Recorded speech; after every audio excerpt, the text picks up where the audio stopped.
très heureux d'être là, je vous salue tous collectivement et individuellement. Je vois que, comme un peu partout, des questions d'éveil et de changement, il y a beaucoup plus de personnes féminines que masculines. Et comme disait Christine, on s'habitue et c'est tout à fait normal. Et ça ne fait pas partie de ma démonstration, court, condensé. C'est un autre sujet, mais j'espère que... Enfin, j'espère rien du tout. Mais je pense que beaucoup d'entre vous se sont aperçus que la nouvelle énergie qui est en train de circuler sur la Terre aujourd'hui a pour première qualité d'être féminine. Donc ce n'est pas du tout un hasard si dans tous les cercles où je vais, dont j'entends parler, il y a une majorité de femmes. Donc bienvenue à tout le monde, j'espère que vous passerez une bonne soirée fructueuse, après tout. Je vais, pour prendre contact avec vous et sentir un peu l'énergie que vous portez, nous portons tous de l'énergie, c'est de savoir qui d'entre vous sent que de très grands changements arrivent dans les décennies à venir. Voilà. Oula. Bon, d'accord. Donc, c'est très bien. Donc, si vous voulez, c'est ce qui m'amène, parce que qui dit grand changement, dit grande préparation. C'est logique. Il n'y a rien de mystérieux ni exceptionnel. Donc, on pourrait apparenter ces changements au décollage d'un avion, par exemple. Très gros avion, puisqu'il s'agirait de la planète Terre, entre autres. Donc, avant de décoller, vous savez bien, les hôtesses, enfin, pas que les hôtesses, mais il y a tout un processus avant de décoller. Il faut arriver à l'aéroport, on est guidé dans certaines salles, on fouille un peu nos bagages, il faut montrer son billet, il faut avoir un billet. Bon, sinon on est passager clandestin. Et puis vous avez la douane, et puis etc.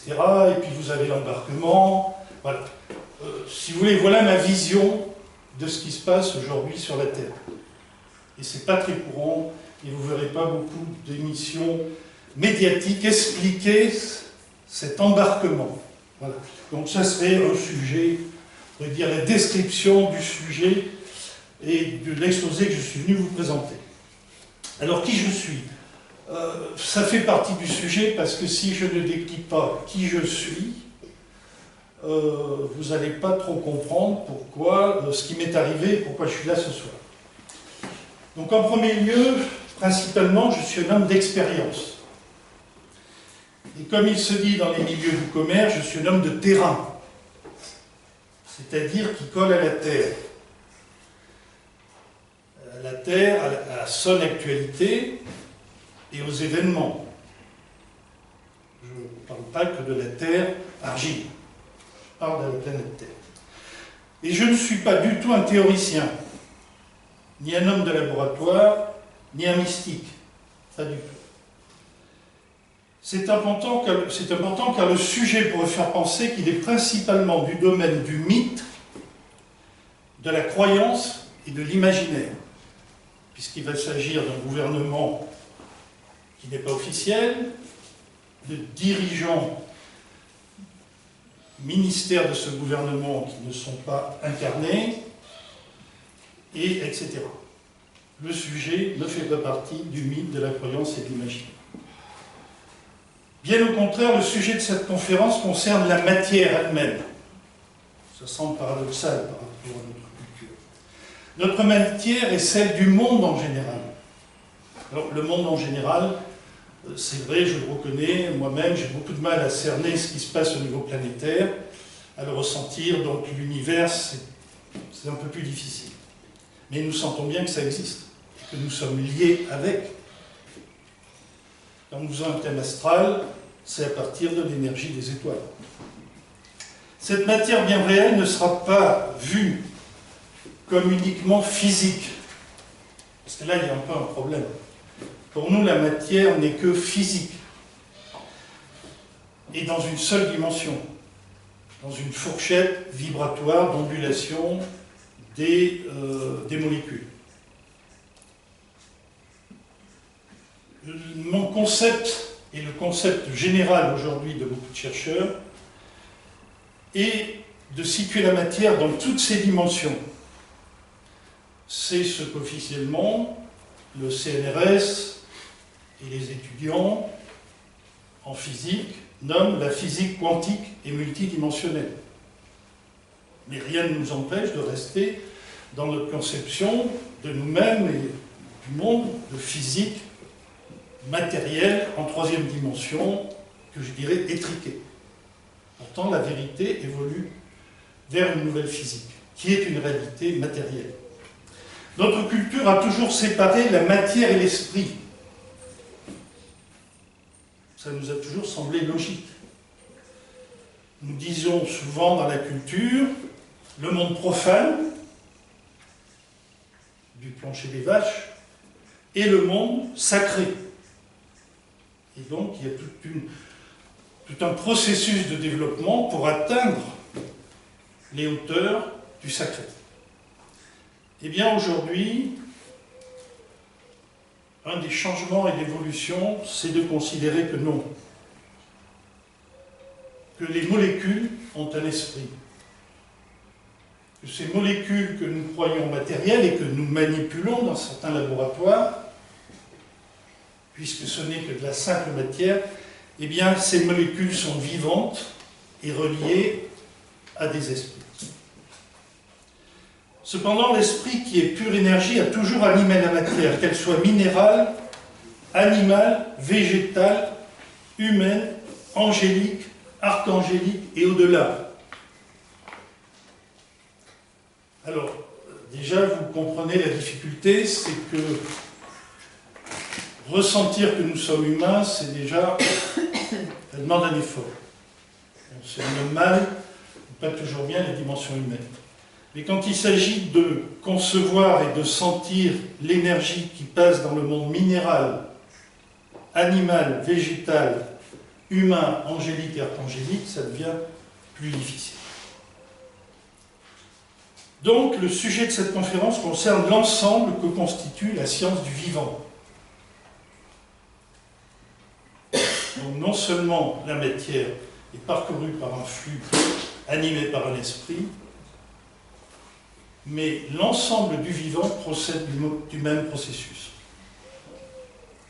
C'est-à-dire l'animation de toute matière créée par l'énergie de l'esprit ou du flux vital naturel. Voilà notre concept. C'est que cette énergie et ce flux, qui est commun au règne de la création, fait partie du domaine naturel. Et nous, dans nos enseignements, je suis un peu déconnecté de l'enseignement depuis pas mal d'années, mais je ne crois pas que les sciences naturelles couvrent l'ensemble du champ des études d'un étudiant. Et pourtant, elles le devraient. La science universelle est naturelle. Si nous rentrons dans la porte de la science naturelle, nous avons accès aux lois de l'univers. C'est bête, c'est logique. Et comment se fait-il que nous n'ayons pas développé nos études et nos expériences dans ce sens? La banale, les banales sciences naturelles. Les lois universelles sont les lois de la nature que le gouvernement occulte et obscur, qui est l'objet de cette soirée, a tenté de copier sans y parvenir. Et ça, c'est un problème pour lui, puisque c'était son grand objectif. Je le dis tout de suite, mais je le développe surtout à la fin. Ce gouvernement occulte avait comme prétention, tout à fait respectable après tout, de se dispenser de la connexion à l'énergie du soleil central de l'univers nommé la source. Et depuis des dizaines de milliers d'années, ces ingénieurs, ces techniciens, ces penseurs, ces éducateurs ont envisagé un système où l'humanité pourrait se développer sans être connectée à la source de l'univers. Et pour ça, il fallait créer un générateur. Un générateur qui puisse concurrencer l'énergie du soleil central. Alors, avez-vous une petite idée, je le développe ici, quelle tentative a été faite de trouver un générateur qui donnait de l'autonomie à la planète sans dépendre du cosmos et la tenir en autonomie énergétique. Est-ce que quelqu'un a une idée? C'est nous. C'est nous. C'est nous les émotions. C'est nous. Ça fera C'est pas de projet A. Une personne, deux personnes, la peur. quatre.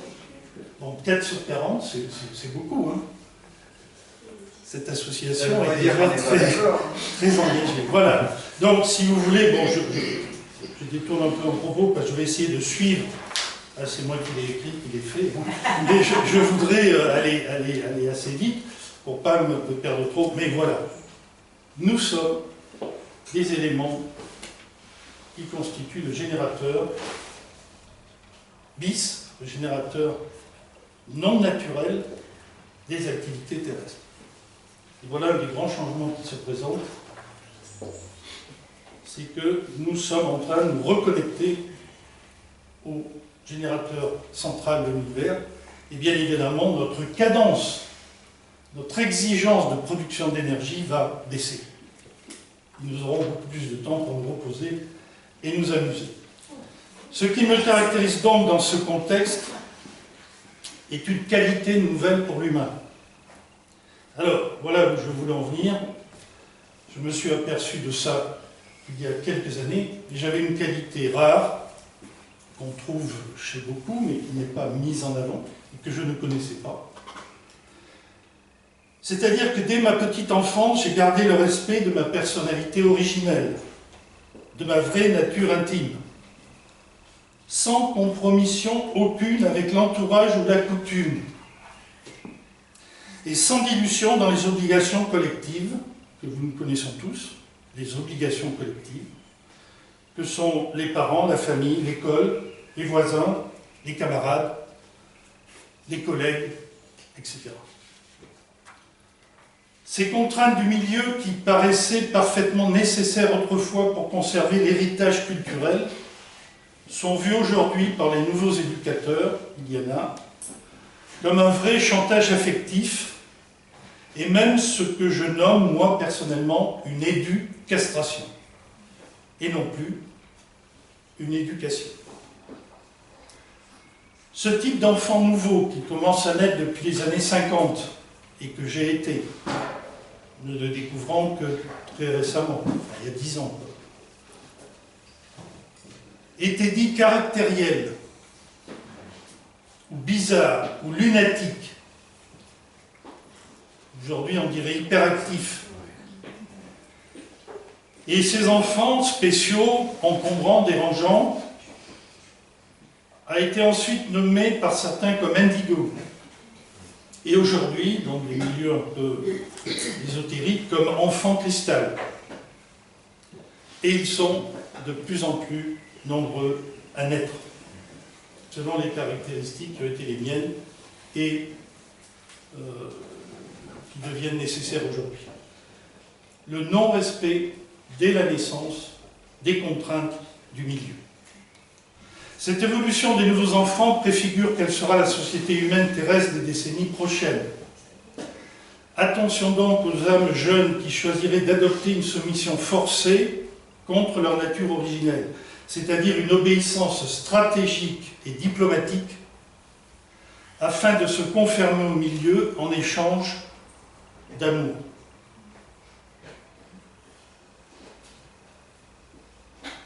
Comme me disait quelqu'un il n'y a pas longtemps, l'amour ne s'obtient pas, il est disponible. C'est comme ce mot affreux qui m'est apparu il y a quelques années, gagner sa vie. Dans l'univers, la vie ne se gagne pas. Elle ne s'achète pas, elle ne se vend pas. Elle est donnée. Je suis donc un être qui a toujours recherché une vision pénétrante au-delà des voiles. J'ai immédiatement compris que cette société contenait un immense secret. Et j'ai mis 50 ans à commencer à le dessiner, et ce n'est que depuis 5 ans que spontanément sont venues ces 300 pages que j'ai écrites en un mois et comme un accouchement, la vérité, pourtant si simple, m'est apparue, et c'est ce que j'ai le plaisir de vous communiquer ce soir. C'est ce secret qui est le thème principal de cette soirée. Toute ma vie, depuis ma toute petite enfant, j'ai donc voulu visiter les coulisses de cette société. Je dirais donc que ma qualité principale, c'est l'observation. Tel un chasseur, j'ai passé ma vie à l'affût. Je précise bien sûr que c'est un chasseur d'images, hein, pas de gibier. Alors, mon livre et mon site. Une fois que j'ai eu accouché de ce que vous pouvez découvrir dans ce livre et de ce que je vais vous dire ce soir, j'ai eu vraiment le besoin de le partager avec des gens. Ça devenait obligatoire pour moi. Parce que je ne pouvais pas admettre ce que j'ai découvert. Donc j'ai fait un blog, qui est sur Internet, disponible. Sur ce blog, vous pouvez télécharger les 300 pages. Vous n'êtes pas obligé de les acheter, gratuitement. Et vous pouvez, si vous voulez garder du papier, d'une façon économique, si vous prenez ces 300 pages dans une clé USB et vous le portez à une société de photocopie, elle va vous prendre 50 €. Là, il est disponible à 21 €. Si vous voulez me le commander, vous pouvez. Il y a les frais de port en plus, ça fait de l'ordre de 5, ça fait 5 € aujourd'hui pour la France, c'est-à-dire 21 plus 6, plus 5, 26 €. À l'âge de la retraite, en 2009, j'ai donc consigné mes observations sur un blog et dans un ouvrage gratuit que vous pouvez télécharger. Si vous en voulez, la version papier elle est disponible, voilà, je viens de le dire. Alors que je ne fais aucune publicité, je suis très très surpris de l'accueil et de la réponse du public, qui est bien plus demandeur que je ne l'aurais pensé. Je croyais que j'étais un homme marginal, très marginal, avec des idées marginales.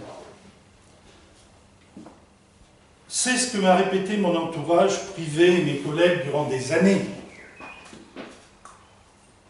En réalité, nous sommes dans le monde sûrement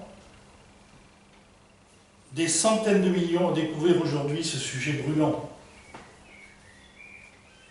Le nombre de lettres et de mails que je reçois de personnes qui disent « Mais vous savez, si vous voulez, on va se rencontrer parce que vous avez écrit ma vie. » Alors, 1, 2, 3, on a le même thème astral, peut-être, vous voyez, même âge, non. Au Québec, en Amérique du Nord, en Amérique centrale, en Amérique du Sud, et 5 continents. J'ai découvert, en faisant ce blog et suivre, que j'avais des clones sur les 5 continents. Et croyez-moi, quand on communique avec son clone, l'énergie, qu'elle soit au téléphone, par mail, peu importe, par courrier, est forte. Très forte. En réalité, nous sommes dans ce monde donc des millions. À ce sujet n'est pas encore complètement présenté ainsi par les médias. Mais je vous le dis, nous en approchons à grande vitesse. Je suis très surpris, en balayant les chaînes de télévision le soir après 22 h, de découvrir dans toutes les langues le nombre d'émissions ésotériques, pointues, qui sont des parties de cette découverte. Il faut bien que vous compreniez, je le dis, ce n'est pas ma découverte. Vous n'avez pas en face de vous un être étrange qui a disjoncté et qui vient se présenter à vous comme ça, par originalité, pas du tout. Je suis probablement l'avant-coureur de ce qui va devenir banal dans 30 ans, et vraiment banal. Ce qui veut dire que, si étrange que cela puisse paraître, ce sujet autrefois extrêmement ésotérique est en fait un nouveau et grand phénomène émergent, provenant des profondeurs de notre inconscient collectif.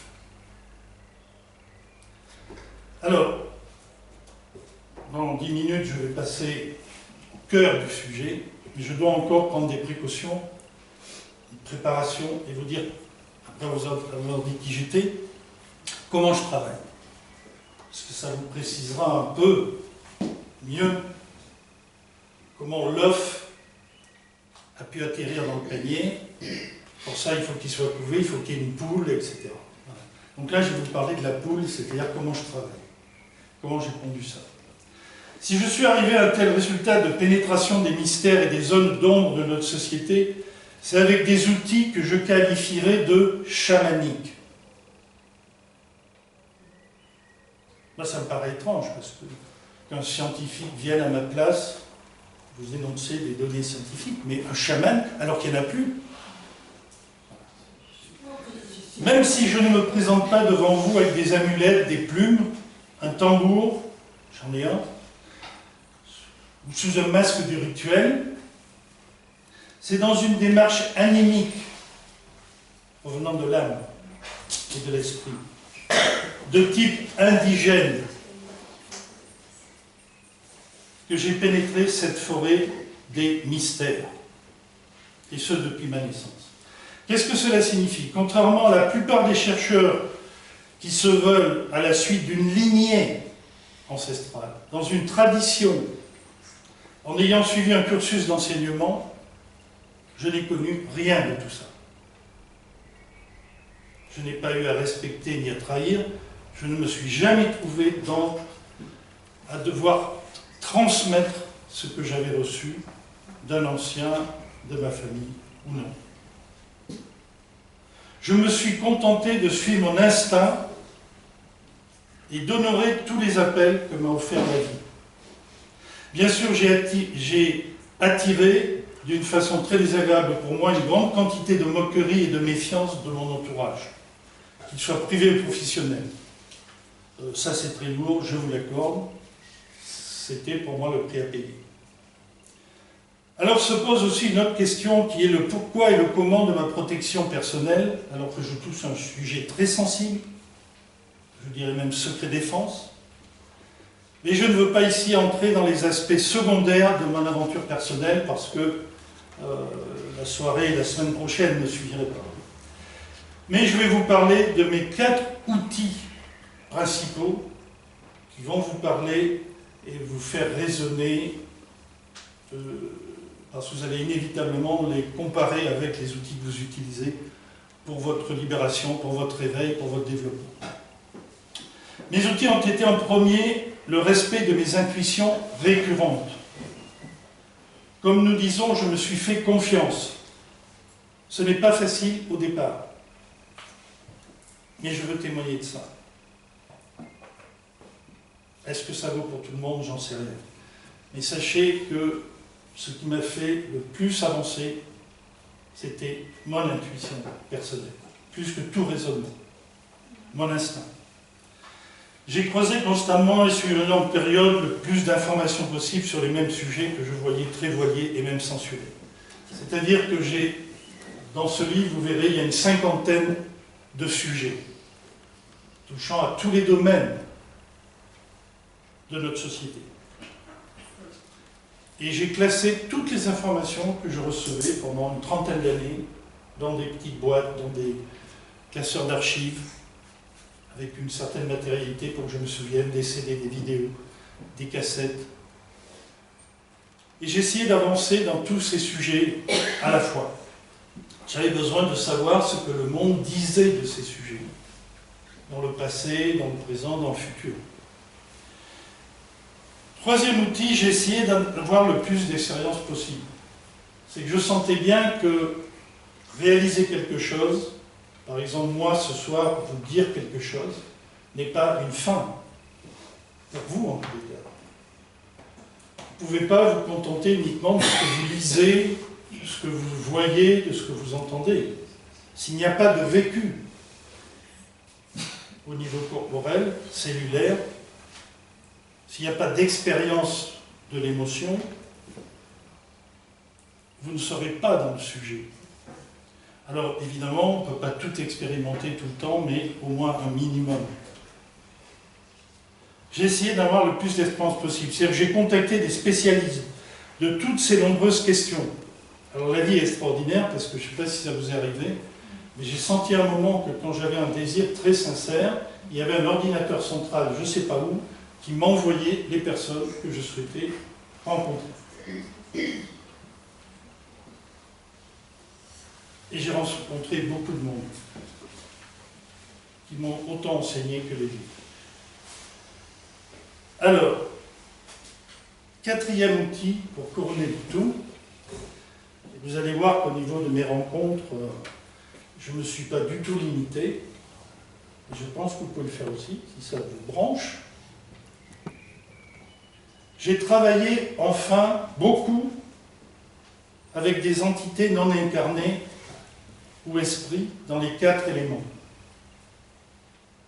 Les esprits de l'eau, les esprits de la terre, les esprits de l'air et les esprits du feu. J'ai été aidé et enseigné aussi par les esprits des animaux, des végétaux et surtout des minéraux. J'ai commencé cet exposé en vous disant que l'énergie, la matière et l'esprit ne sont pas exclusivement déposés dans les humains. Et cette exclusivité de notre culture et de notre enseignement sur notre nature humaine, délaissant un petit peu, beaucoup, énormément les autres règnes de la création, nous a beaucoup appauvris.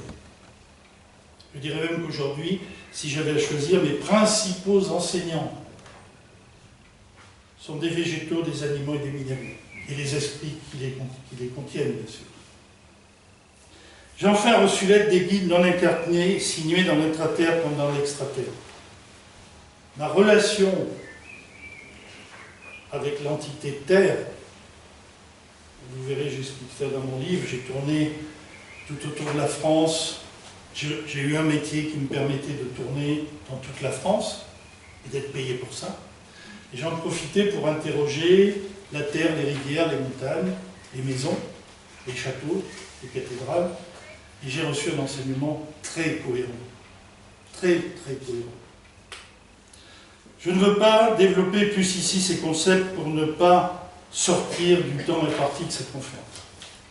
Pour présenter l'ensemble de mes découvertes, j'ai donc synthétisé ce qui m'est apparu à la fin comme une structure pyramidale que je nomme, que j'appelle le gouvernement occulte ou obscur planétaire.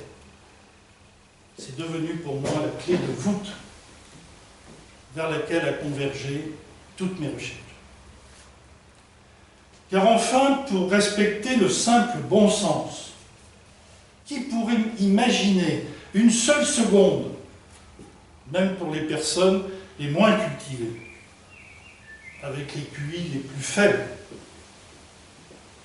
qu'une immense entreprise complexe, géante, comme la planète Terre, puisse se gérer toute seule et sans une autorité.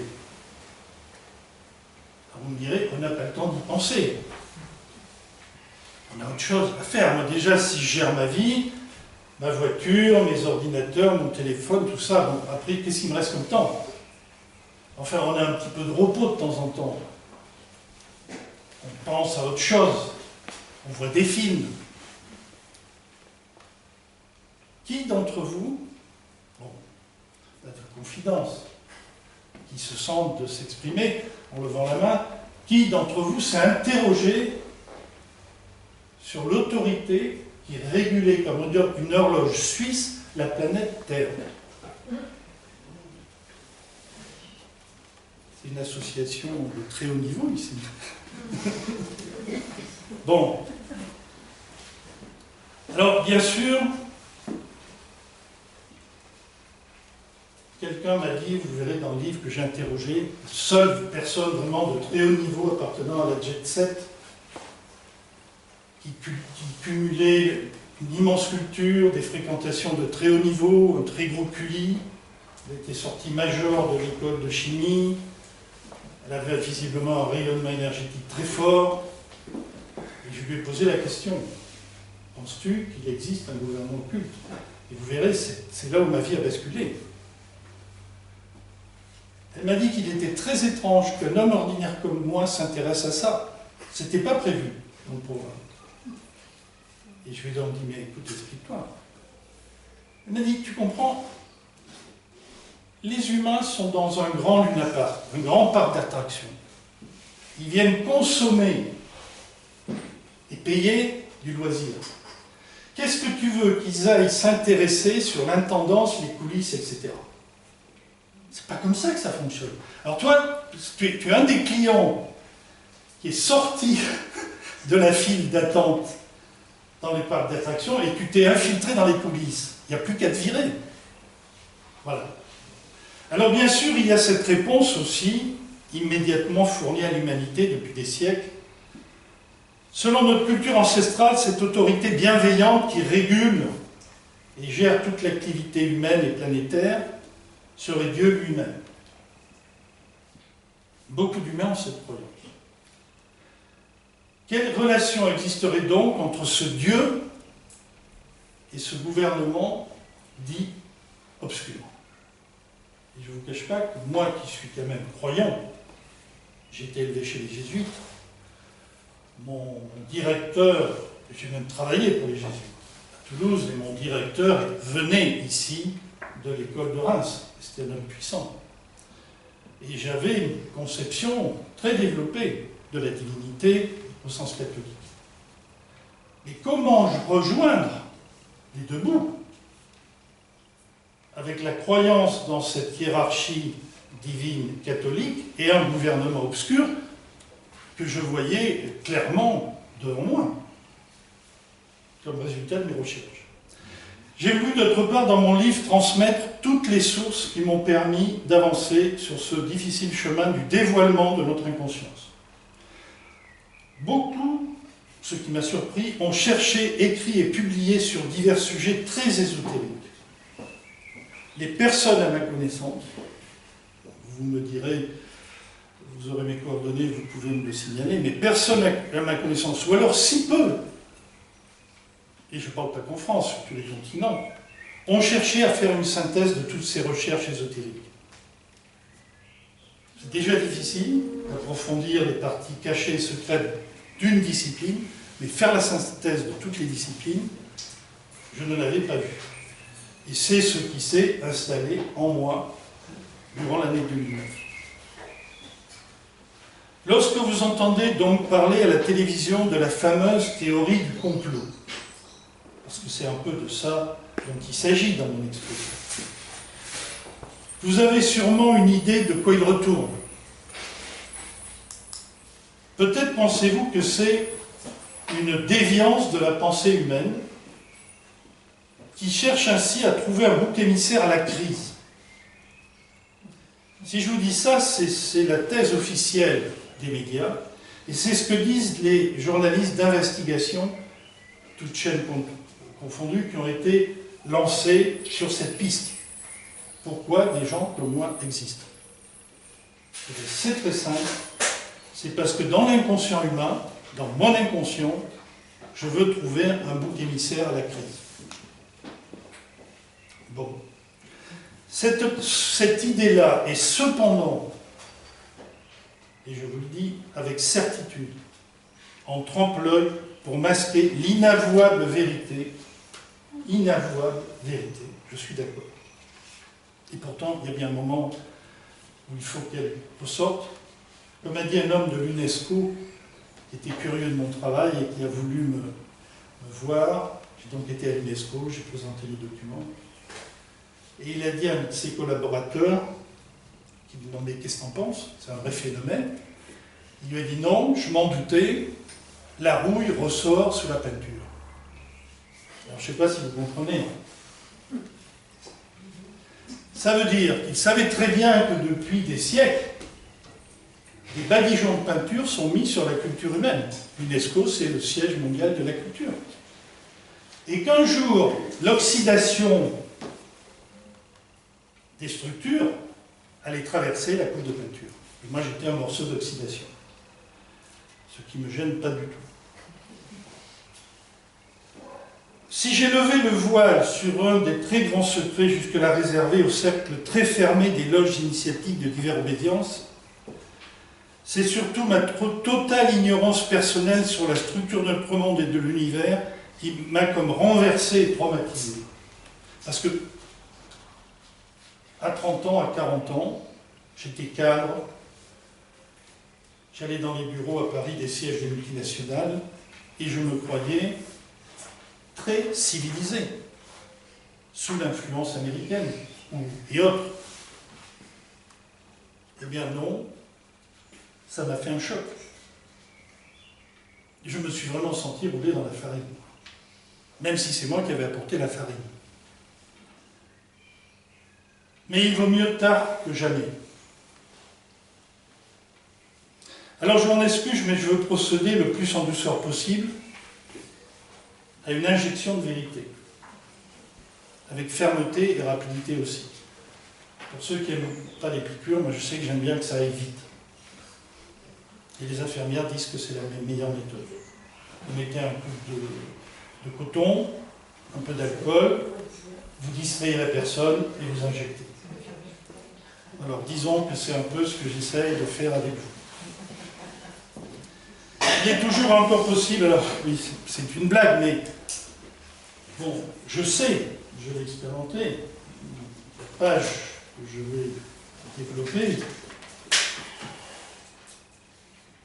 ne peut pas laisser indifférent, et je ne parle pas mentalement, mais les cellules de personnes, l'inconscient de personnes. Donc, il est toujours et encore possible de sortir de la salle pour ceux qui craindraient le pire, car l'information qui vient est très choquante pour nos croyants. Il vaut mieux prévenir. Donc, on a tous des cellules dans lesquelles circule plein d'énergie. Donc voilà. Disons et dites à vos cellules de ne pas paniquer. Il vaut mieux tard que jamais. Ce que vous allez entendre là, vous l'entendrez de plus en plus souvent. Vous aurez toujours la ressource de dire que ce sont des gens clés et des candidats à l'asile. Moi, je me suis senti invité à le faire, et je le fais, et je vais donc le faire maintenant. J'irai donc droit au but de la conclusion de mes recherches, qui est le thème de la soirée. Et ce que je vais dire n'est pas dramatique, même si je n'ai jamais vu de page plus dramatique. Parce que, une fois que la difficulté, l'obstacle, la maladie, les liens, les chaînes sont indiqués, c'est déjà un grand pas. Quand ensuite il y a des solutions qui viennent avec, alors on ne parle plus de drame, mais de fin du drame. Notre humanité terrestre a été prise en otage depuis des milliers d'années par une race supérieure très puissante, séjournant dans d'autres dimensions. Notre humanité terrestre a été prise en otage depuis des milliers d'années par une race supérieure très puissante séjournant dans d'autres dimensions. Cette race est très précisément dans tous les textes anciens et en particulier sumériens qualifiée de reptilienne est universellement connue, sauf sur la Terre, qui leur appartient, pour sa capacité mentale puissante, son intelligence illimitée, digne des plus grands ordinateurs, son habileté à négocier et sa diplomatie redoutable, son génie militaire qui a fait qu'ils n'ont jamais perdu aucune guerre, sa robustesse génétique qui les rend parfaitement immortels, etc., etc. Je ne vous cache pas que quand j'ai pris connaissance et ressenti, puisqu'après tout, vous et moi, ce sont nos parents, nous sommes de gènes reptiliens, et que nous avons un cerveau reptilien, et que la jeunesse aujourd'hui est revisitée, eh bien, je suis devenu fier de ses parents, et je reconnais les qualités qu'ils m'ont attribuées. Simplement, en tant qu'enfant, responsable, devenant adulte, je me réserve le droit de leur dire, écoutez, nous n'avons pas la même destination.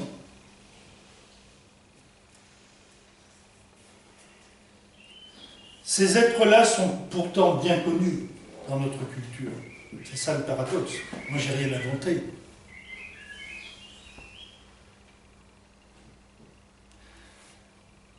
Tous les textes anciens de toutes les civilisations les décrivent comme des dieux. Les anciens de Sumer, de Grèce et de Rome ont décrit leur vie, leur histoire. Sauf que nous avons pensé, et nous pensons que c'est un mythe, que ce sont des allégories, des imaginations poétiques et qui n'ont jamais existé. La vie de ces dieux, de ces familles, la race reptilienne est énorme, énorme, se répand dans l'univers. Et cette race est créatrice. Alors ceux qui ont décidé de contrôler nos vies et de gouverner la Terre ne sont qu'une infime partie de cette race reptilienne. Donc, toute la caste de la race reptilienne n'est pas ni démoniaque, ni perverse, ni dégénérée. Quand vous allez sur Internet, beaucoup de gens prennent des informations et le problème, c'est qu'ils confondent tout. C'est comme, si vous voulez, si vous alliez très loin, dans un espace très lointain, vous atterrissez et on vous dit non, non, non, les humains, on vous connaît. Oh là là, on connaît votre famille, vos cousins, il y a Landru, il y a Hitler, il y a Mussolini, je ne fais pas la liste, il y a Marc Dutroux. Vous direz, attendez, moi, je suis désolé, mais moi, tous les humains ne sont pas comme ça. Vous voyez, alors, sur Internet, c'est un peu ce qu'on fait. Tout ce qui est reptilien, voilà. Non, je vous parle des dieux, dont l'histoire nous est aujourd'hui censurée, qui ont créé l'Adam, qui ont créé l'humain. Comme ces créateurs autorisés par l'univers ont participé à la création des premières séries de l'Adam, nous possédons nous-mêmes ces qualités dans notre cerveau reptilien. Par contre, ce qui est très important de savoir, c'est que le grand talon d'Achille de cette race est qu'elle n'est plus connectée à la source, au générateur de l'énergie vitale de l'univers. Toutes les qualités de perfection de cette race, sa conquête des 2/3 de l'univers et de la gestion des planètes, a eu un effet sur eux catastrophique, c'est qu'ils se sont coupés du lien avec le générateur d'amour, d'énergie, de vie de l'univers. Ça, pour eux, c'était une condamnation. Cette race n'est plus connectée au générateur de l'énergie vitale de l'univers. Par contre, leur extrême intelligence leur a fait inventer une façon de compenser cette lacune et de faire un élevage de créatures vivantes pour en extraire constamment le flux vital au moyen d'une technologie très élaborée de capture. C'est ce besoin du vital qui les a motivés à faire main basse sur l'humanité et même plus à la transformer génétiquement par implantation multiple.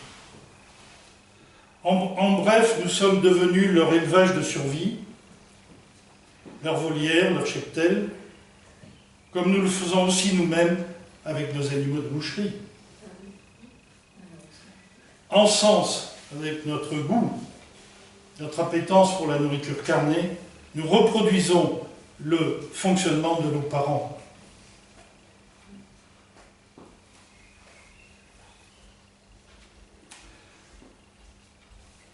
Bon, je remercie d'avoir accepté et de bien vouloir digérer cette information troublante.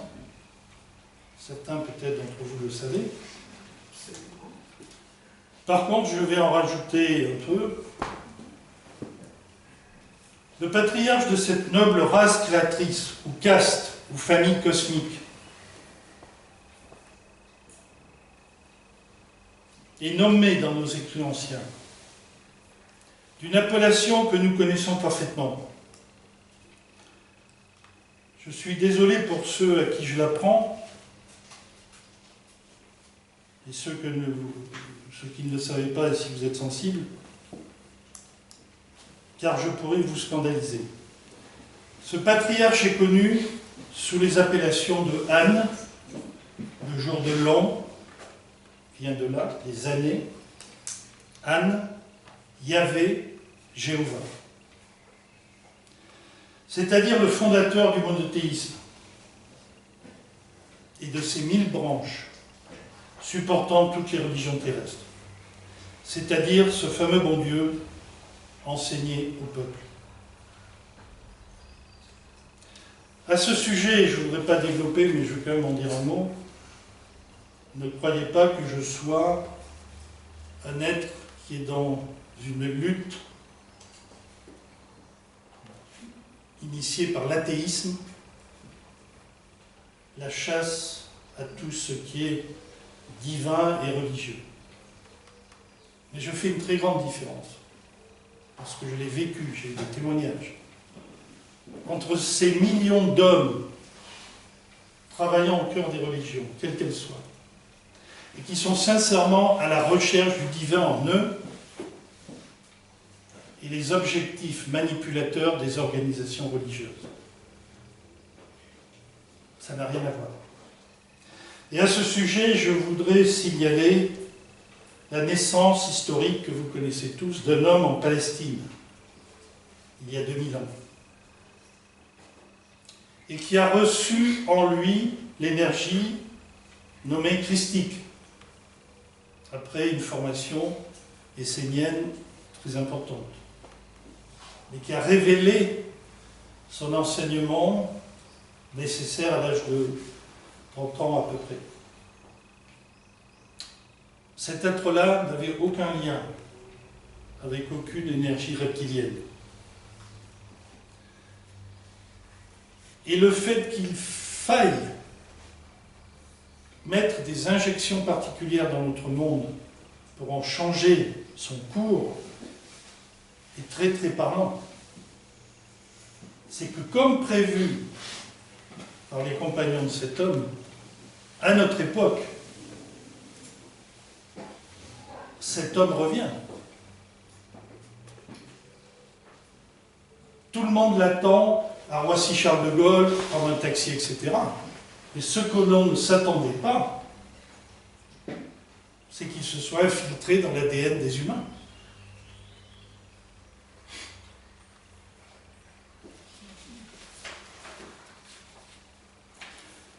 Donc, je l'ai écrit dans mon livre, je ne l'ai pas écrit ici, mais sachez que j'ai sincèrement voulu rencontrer cet homme et que ma relation avec lui a tourné très très vite court. Parce qu'il m'a dit, d'abord, tu arrêtes de m'appeler maître. Tu arrêtes. Je ne suis en rien ton maître, je suis ton frère. Et oui, maintenant, c'est très très gênant, parce que ça veut dire qu'on est de la même famille, qu'on est du même niveau. Exactement. Bon, j'ai mis pas mal de temps pour assimiler ça. Et après, je lui dis, mais maître, vous êtes venu ici, j'ai trouvé des endroits en France où j'ai passé. Donc j'étais, vous savez, comme ces chiens qui découvrent des truffes, ou qui, les chiens de chasse, vous grattez, plus rien ne peut vous empêcher. Vous êtes vraiment dans l'excitation de ce que vous avez ressenti. Et cet être m'a dit, écoute, t'as pas compris. T'as pas compris. C'est pas moi que tu viens chercher ici. Ne me cherchez pas, moi j'ai eu ma vie, c'est fini. Et maintenant je suis dans l'humanité.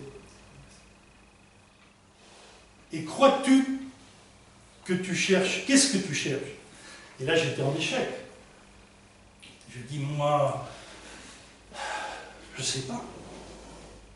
Je sais que je cherche, mais je sais pas ce que je cherche. Et il a dit, bon, je vais te le dire, mais ça aurait été quand même mieux que tu le découvres tout seul. Et je sais que c'est comme ça, qu'il faudra aller le dire aux humains. Mais je pensais qu'il le découvrirait tout seul.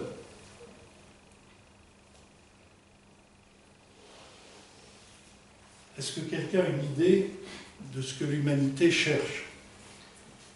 Qu'est-ce qu'il a dit? Il a dit, qu'est-ce que tu cherches? Voilà. Qu'est-ce que tu cherches? Voilà. En toi, c'est lui que je cherche. Voilà. C'est ce que je lui ai dit. Il m'a dit, ben non. Ben non. Non, je sentais qu'il disait, ben, c'est ce qu'on vous a fait croire. Il sait, lui, qu'il est sur les croix, les images, etc. C'était la meilleure façon de jamais trouver ce qui est devenu introuvable. Cette propre divinité en soi. Qui c'est qui dit ça? Nous sommes divins. Vous êtes spécial,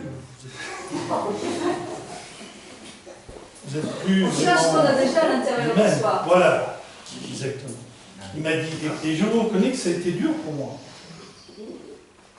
Parce que ma réponse, c'était de dire, je suis tombé sur un faux Jésus. Non. Il m'a dit, mais toi, comment, moi? Et tu connais ma vie, tu sais d'où je sors, tu sais ce que je fais, tu sais ce que je vaux, tu sais de quoi je suis capable. Alors j'ai réfléchi, j'ai dit, mais attends, et si c'était vrai? Et ça change tout. Sauf que l'éducation que j'ai reçue, tout le monde dans lequel je suis ne m'oriente pas vers ça du tout, jamais. C'est le contraire. On me demande de me modéliser sur un modèle, mais pas de développer qui je suis. Surtout pas. Eh bien, pourtant, c'est ce que j'ai découvert. Voilà, c'est une aparté que je n'avais pas prévue. Je voulais vous donner quand même rapidement les structures pour ceux qui ne connaîtraient pas, parce que ce gouvernement occulte existe et il est pyramidal. Alors que toutes les structures de gouvernance sur toutes les planètes sont circulaires. Les gens qui veulent décider se concertent et sont en cercle, et la gouvernance tourne. Alors que dans la structure pyramidale reptilienne, il y a le haut, le milieu et le bas. Le niveau, vous trouvez, bon, tout le monde doit le savoir, le billet de $1, ce qui ne manque pas d'ironie, les billets de dollars montrent cette pyramide, avec le haut qui est séparé du bas. Le niveau supérieur, totalement invisible aux non-initiés, en constitue la direction et la tête. Le niveau supérieur est le domaine des dieux. Les dieux ne s'incarnent pas. Les dieux restent dans leur dimension. Et je ne veux pas m'étendre à ce sujet. Mais ce sont de très grands esprits capables de matérialiser. À part la mythologie, grecque, romaine, sumérienne, il n'y a pas de description de relation avec ces dieux-là. Par contre, leur façon d'administrer la Terre, c'est de déléguer leurs responsabilités à des êtres qu'ils ont formés. Et je vais rapidement vous décrire qui ils sont, parce que ceux-là, nous les connaissons. Cette partie centrale est organisée en loges. Elle n'est pas en vrac. Elle est dans une structure de groupements qui ont des noms différents selon les régions, les continents. Et c'est la seule partie à peu près visible au public. Quant à la partie basse, qui est la plus intéressante, c'est celle où nous sommes, nous tous, au quotidien. Parce que la partie basse, c'est la partie du générateur d'énergie qui crée un égrégore et qui gère toute la pyramide.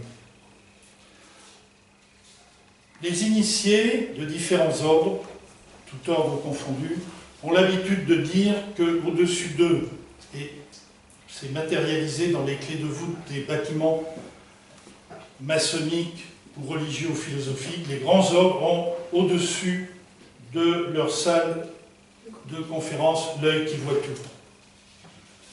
Cet œil qui voit tout était à une époque l'œil d'Horus, avant la chute de l'Atlantique, parce qu'il y a eu une tentative de l'un des membres de ces dieux de donner à la planète et de donner à l'humanité sa place dans l'univers, sa place royale et divine dans l'univers. Et ce prince, qui s'appelait Enki Ea et est devenu Osiris, a été chassé, vaincu et tué dans son corps physique par son frère Seth. Et depuis cette époque, tous les successeurs et les vainqueurs de la guerre d'Atlantide ont récupéré tous les symboles des descendants de Enki, qui est Osiris.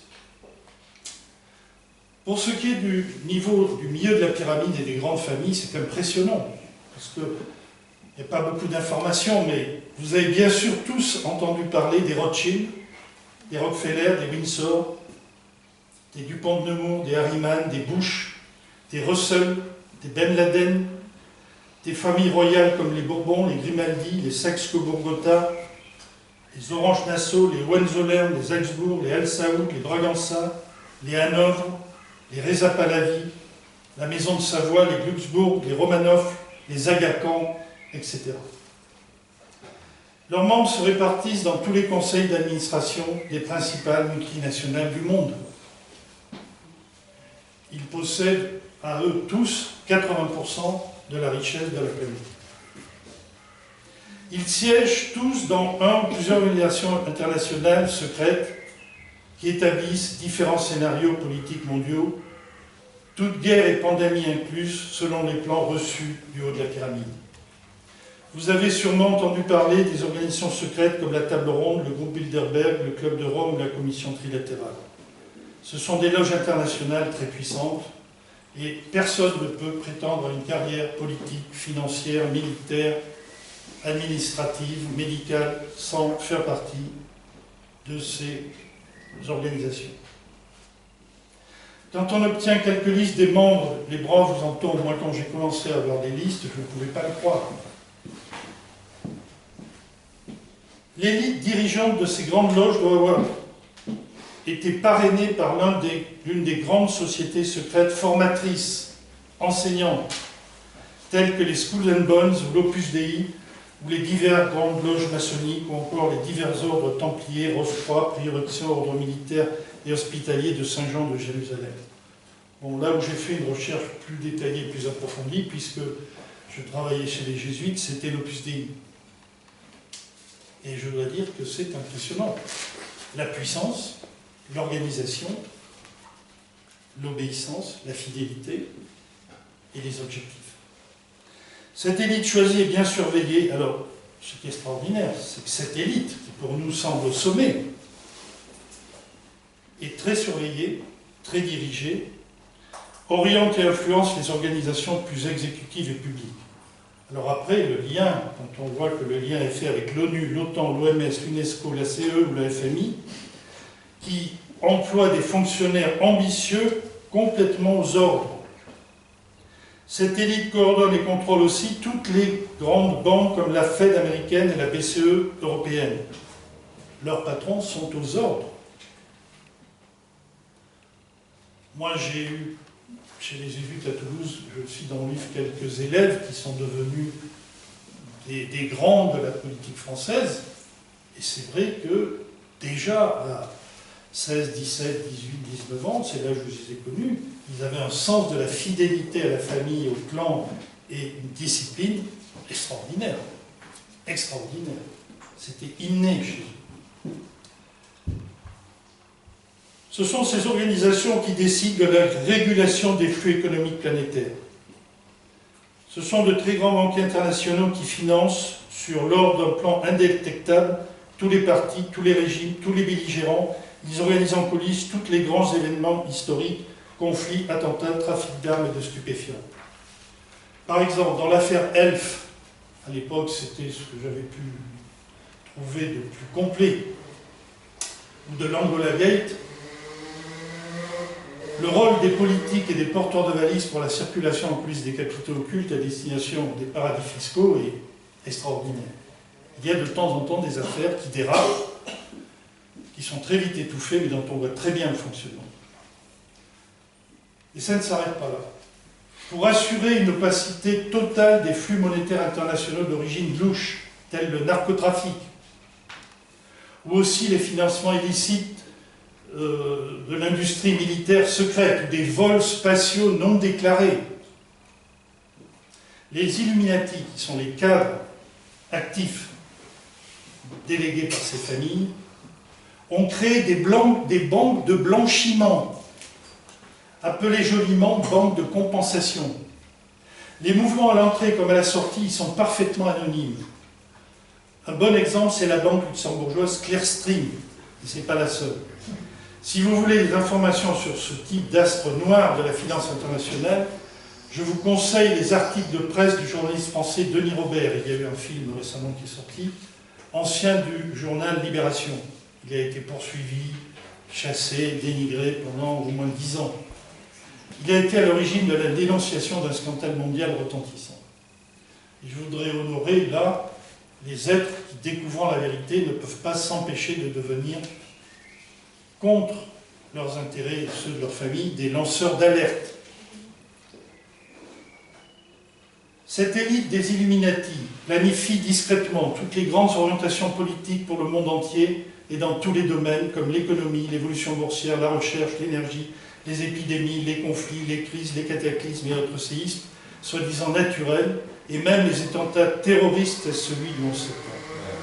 Ils tombaient à pic pour pouvoir envahir l'Irak comme Pearl Harbor, fin 1941, et Pearl Harbor, c'est maintenant bien connu, même par les profs d'histoire, avait préparé dans l'esprit des Américains l'idée des 2 bombes atomiques sur le Japon en 1945.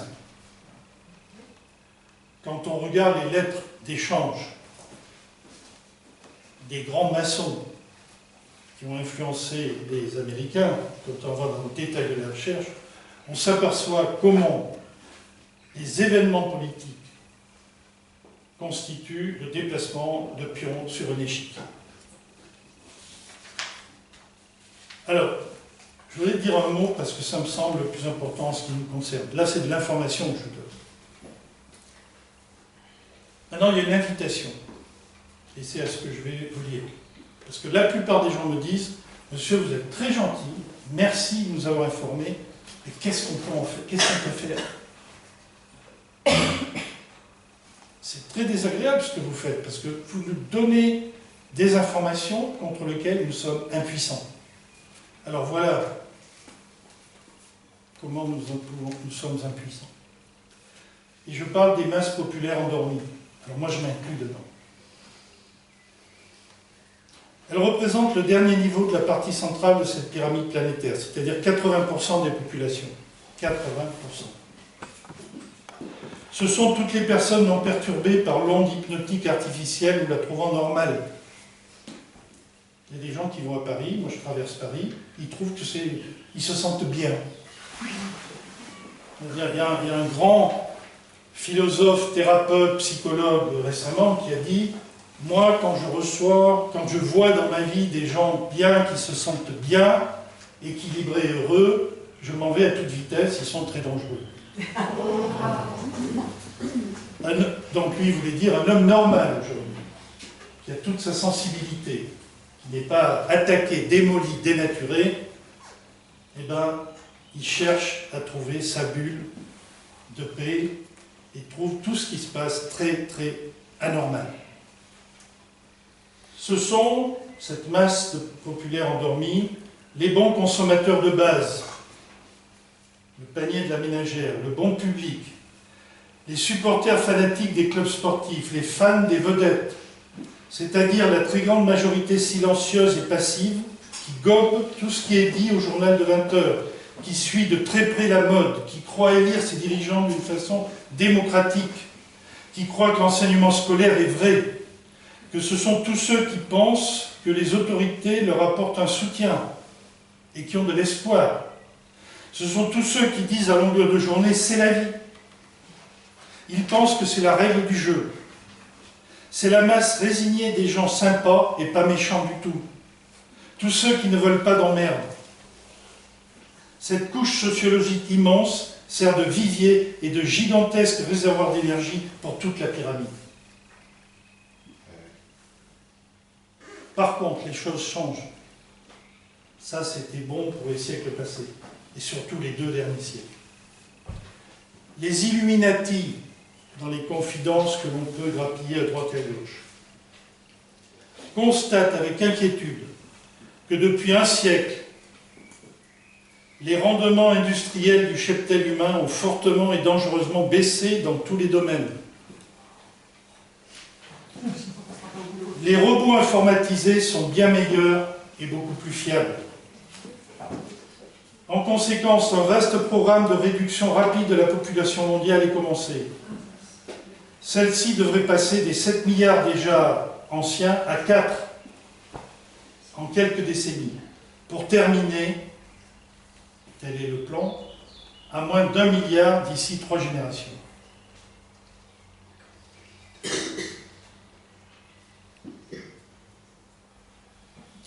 Alors, j'en profite pour vous dire, je vais arrêter là et conclure, en vous donnant des éléments d'espoir, parce qu'il y en a besoin après ce qui a été dit, que c'est cet égrégore des pensées humaines de souffrance, courbé sur le dur labeur, de toutes ces guerres, de tous ces conflits, de tous ces combats de coqs, etc., de toute cette misère fabriquée comme on attise un feu, avec un soufflet et des bûches, servait en partie pour créer un champ électromagnétique de protection de la Terre et l'empêcher de communiquer avec les peuples non terriens. Donc notre ignorance dans les milliers, dizaines ou centaines de milliers de familles qui peuplent l'univers, avec des technologies, avec des médecines, et qui ont des vies heureuses. Il fallait vraiment une véritable quarantaine énergétique pour que cette humanité soit séparée de toutes les autres.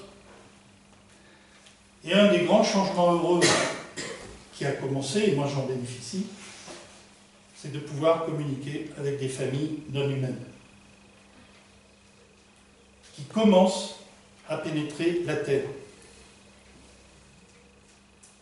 Elles sont ici présentes, elles ont envoyé des délégations, peu importe, pas la peine d'y croire, je vous le dis. Cette soirée, ma venue, n'aurait pas pu se faire si il n'y avait pas eu l'intervention de ces êtres, qui n'arrêteront jamais de nous aider tant que la Terre n'aura pas retrouvé d'ici un siècle un fonctionnement normal. Donc vous voyez, je ne viens pas vous casser le moral, augmenter vos dépressions, vous faire rajouter un Lexomil de plus. Je ne suis pas payé par les labos pharmaceutiques, je ne suis pas pervers, je ne viens pas photographier, mémoriser vos têtes tristes, angoissées. Je viens vous dire que cette situation est en train de finir, que vous pouvez y contribuer, et que d'un côté nous allons vers des temps les plus chaotiques possibles, pas la peine de faire un dessin, et qu'en même temps, pour ceux qui le voudront, des temps parallèles de très grande joie et de très grande liberté de penser et de ressentir. Je ne pourrai pas ici, dans le cadre de cette courte conférence, rentrer dans les détails, mais je veux maintenant vous lister les grandes lignes de ma découverte heureuse. Le côté positif. Très curieusement, ces découvertes sont apparues telles des champignons et sur toute la planète durant la période des années 2000. Grâce à une série d'auteurs, de chercheurs et de channeleurs, autrement dit médiums, il y en a inévitablement ici qui sont venus, qui avaient tous entre eux ce point commun de ne pas se connaître. Je voudrais témoigner de ça, et pour ceux qui sont incrédules et qui pensent que je suis un joyeux comique, ma femme un jour m'a dit, il y a quelqu'un qui a écrit la même chose que toi. alors que vraiment je sentais que c'était très original ce que j'avais découvert. Et je prends le livre, je dis attends, là ça va très mal se passer, parce que quelqu'un peut copier mon livre, mais il faut qu'il me le signale. Le problème, c'est qu'elle l'avait écrit avant moi. Il ne peut pas faire de procès. C'est elle qui va se retourner contre moi pour plagiat. Mais moi, je sais que je ne la connais pas, je n'ai pas pu la copier. Donc, ce qui veut dire que des gens vivent la même chose, puissante en même temps. Nous sommes en présence d'un phénomène spontané et planétaire qui est en fait universel. Et il n'y a pas de hasard. La fin naturelle d'un très grand cycle de vie a été décrétée par la gouvernance universelle. Voilà ce que nous disent les fraternités.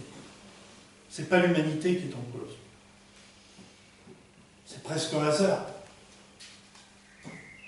Vous n'êtes pas le centre de l'univers. Voilà, mince alors. Alors pourquoi je suis venu ici? Ça c'est une bonne question. Pourquoi chacun veut renaître?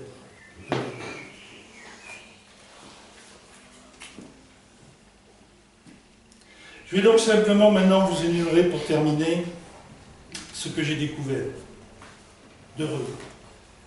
Ce sont les hiérarchies administratives universelles, les hiérarchies planétaires, les hiérarchies solaires, les organisations d'administration de la vie par différentes familles de fonctionnaires universels, les mers lunaires, les mers solaires, les maîtres du cristal, l'encodage, la mémoire génétique se fait par des cristaux solides ou liquides. Il faut des généticiens, il faut des ingénieurs pour encoder et administrer la vie. Des sages, des princes, des maîtres d'enseignement, partout dans l'univers. Chaque planète ne peut pas tourner ni être gérée électromagnétiquement si elle n'a pas une part centrale importante qui est creuse. Si on écoute le CNRS, c'est un noyau de fer qui est au milieu de la Terre. Parmi les découvertes heureuses, ce sont la compréhension de ce que sont les matrices.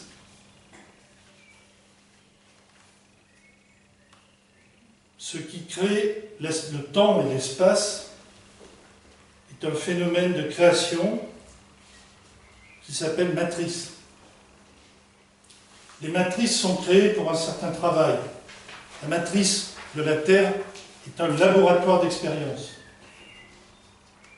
La Terre a été, est et sera un laboratoire d'enseignement et d'expérience, végétal, minéral, animal et humain. Une très longue période vient de se terminer.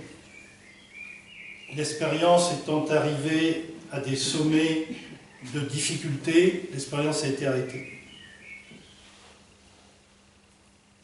Donc le gouvernement obscur et occulte n'a pas besoin du tout d'être critiqué, d'opposants, de rébellion.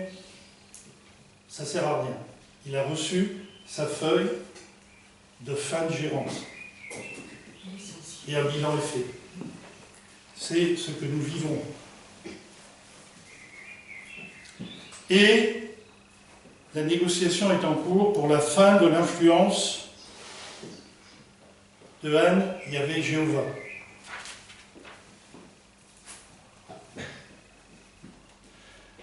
Une grande découverte heureuse que j'ai faite, c'est la fin donc d'un cycle universel qui fait que les tentatives que nous portons dans nos mémoires génétiques, beaucoup de Français, la plupart, sont d'origine atlante. Nous avons un inconscient atlante.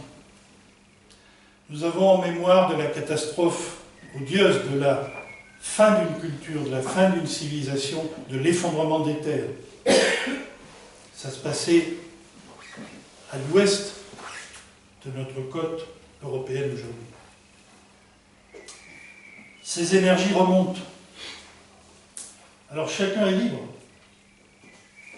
Ça aussi, ça fait partie du contrat. De continuer la guerre, de souhaiter continuer la guerre, et que les coupables soient punis et jugés. Cette guerre entre le bien et le mal, entre le bon et le mauvais. Ou alors, dire, j'ai compris la leçon, et je souhaite devenir respectueux des lois universelles de la vie. Une des grandes découvertes culturelles, c'est la multidimensionnalité. Aucun être vivant ne vit sur une seule dimension. Alors, peu importe les autres règnes, mais nous-mêmes, quelles sont nos dimensions? Et actuellement, l'éveil général de l'humanité, inclus dans ce changement de cycle, fait que naturellement, par nos cellules, pas par notre intellect, que nous ayons une grande connaissance ou pas, nous vivons une mutation. Nous pouvons, d'une façon chimique, d'une façon dogmatique, nous opposer à cette mutation. Et dans cette mutation, ce qui pour les hommes est très difficile à vivre, croyez-moi, je pense que vous pourriez témoigner ici, mais l'affaiblissement du pouvoir masculin pour retrouver son équilibre et le développement du pouvoir féminin crée des grands changements qui ne sont pas pour rien dans les difficultés de vivre en couple aujourd'hui. Donc l'éveil cellulaire de l'humanité, et peut-être, je vous réserve pour la fin, la plus grande découverte, la plus extraordinaire, qui était réservée aux dieux, qui était réservée aux grands Illuminati, aux grands cadres du milieu de la pyramide, et qui maintenant est disponible, parce que ça fait partie des dons de vie, c'est la possibilité de créer. Alors je sais qu'il est très à la mode et qu'il y a un livre qui s'appelle Le Secret, et qu'il y a un très grand commerce sur la mode d'attraction. C'est une vague et pâle copie de cette réalité. Mais chaque être humain a le droit, où qu'il soit, qui qu'il soit, quelle que soit sa connaissance, de créer des événements qui lui sont favorables, de créer la santé qui lui est nécessaire, de demander les réparations nécessaires dans sa vie. Là où il y a des limites, c'est que la création, aujourd'hui, ne peut plus aller sur la possibilité de faire mourir ou de nuire à l'autre, ce qui a été le sport favori de beaucoup d'êtres puissants jusqu'à maintenant, la magie noire. Et la magie tout court, ni blanche ni noire, est à la disposition des humains qui se libèrent.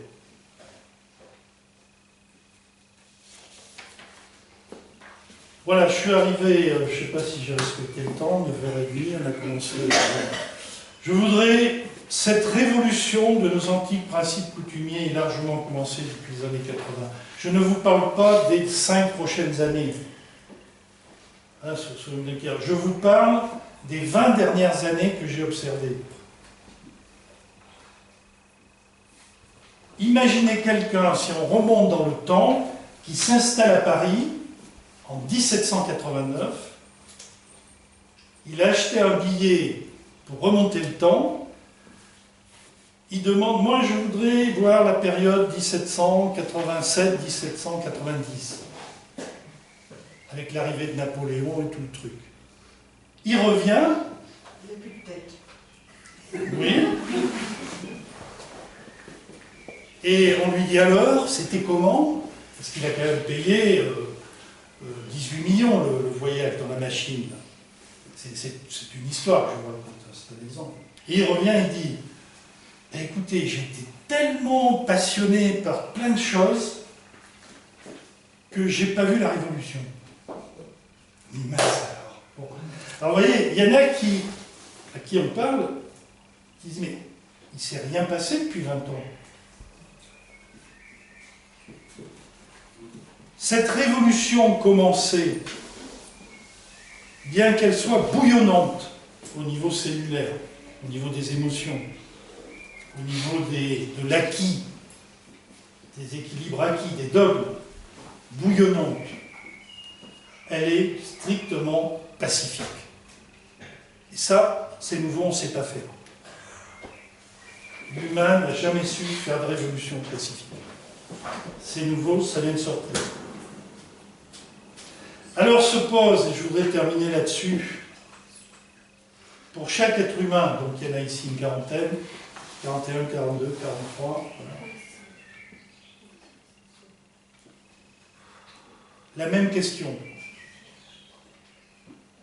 Et je dirais que s'il y avait une chose à dire, ce que je souhaitais vous dire dans cette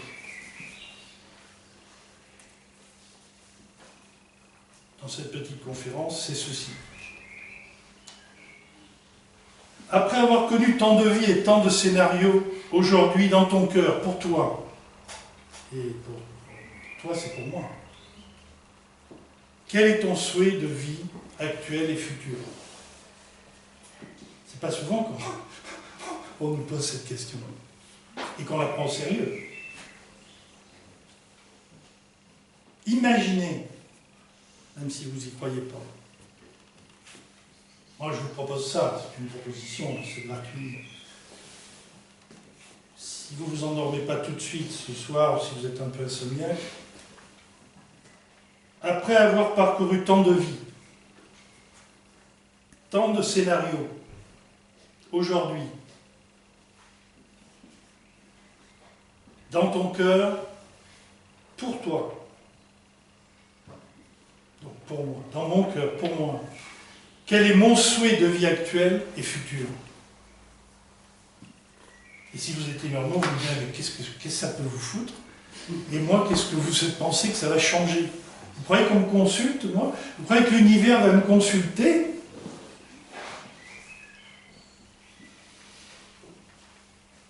Et je vous dirais donc, pour finir, c'est pour ça que j'en viens toujours, c'est cruel, c'est dur, mais à parler de la prison. Si quelqu'un a pris perpète, vous allez au parloir, et je voulais voir monsieur Untel. Il a 25 ans, il a pris perpète, et ça fait 5 ans qu'il est là. Et vous allez lui dire, écoutez, je suis jeune avocat, j'ai une bonne nouvelle, je peux vous faire libérer. Il va lui balancer quelque chose à la figure. Et la situation a beaucoup d'humour aujourd'hui. Parce qu'il y a des humains qui vont dire circuler. C'est pas possible. Ça n'a pas de sens. Même certains diront c'est pas normal. Cette fameuse loi du mérite. On ne peut obtenir quelque chose comme ça, un tel pouvoir, de changer sa vie, de changer les événements, de réparer son corps, de réparer ses blessures, que si on le mérite. Et moi, je ne le mérite pas. Ça, c'est l'humanité enchaînée. Ça, c'est l'humanité implantée. Parce que, comme disent les grands cadres reptiliens, et je le reconnais, nous avons réussi la plus belle des choses, c'est de créer 7 milliards d'humains qui se surveillent tout seuls. Voilà, je vous remercie de votre attention. J'espère que ça ne vous aura pas confué.